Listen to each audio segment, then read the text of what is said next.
It began like any other night. The hum of airport life, the quiet anticipation of travel, the routine departure of a massive Boeing 777.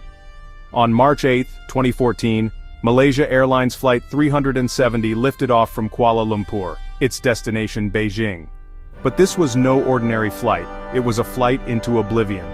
Somewhere over the South China Sea, the plane simply disappeared. It did not crash in a fiery explosion. It did not send a distress signal, it just vanished from air traffic control screens, a silent, sudden erasure from the known world. On board were 239 souls. The majority, 153 passengers, were from China, many returning from a calligraphy exhibition. At the controls was Captain Zahari Ahmad Shah, a 53-year-old veteran pilot with over 18,000 hours of flying experience. At 12:42 a.m. local time, the massive jet climbed gracefully into the night sky. No one could have known this routine departure was the beginning of the end. At 1:19 a.m. Malaysian control radioed, Malaysian 370, contact Ho Chi Minh 120.9, good night.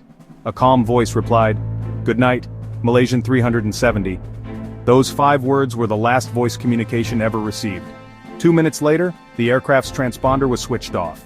It was a deliberate act.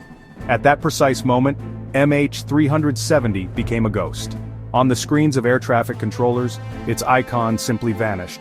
But the plane did not fall from the sky. Military radar tracked an unidentified aircraft making a sharp turn back to the southwest. This phantom aircraft flew a complex path, navigating between waypoints as if being expertly piloted, heading into the vastness of the Andaman Sea. The initial response was bewildered confusion.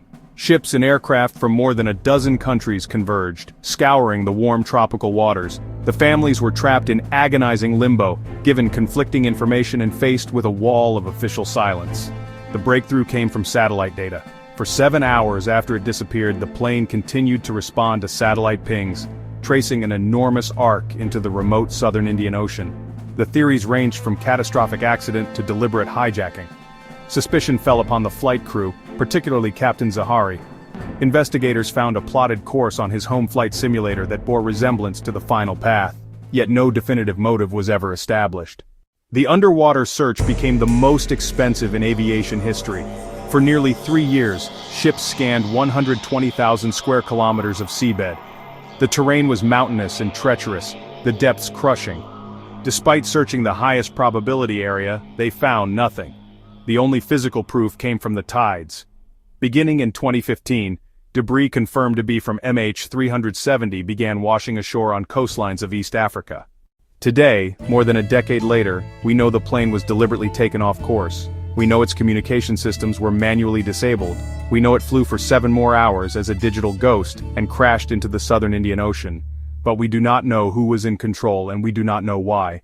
The plane's black boxes, which hold the answers, remain lost in the crushing depths, their final secrets preserved by the abyss. For the families, it is a wound that cannot heal. For the rest of us, it is a chilling reminder that our planet still has places where something as large as a jetliner can simply vanish. MH370 is not just missing, it is a symbol of the unknown, a modern ghost story whose silence is more terrifying than any explanation we have yet conceived. The world is still waiting for an answer.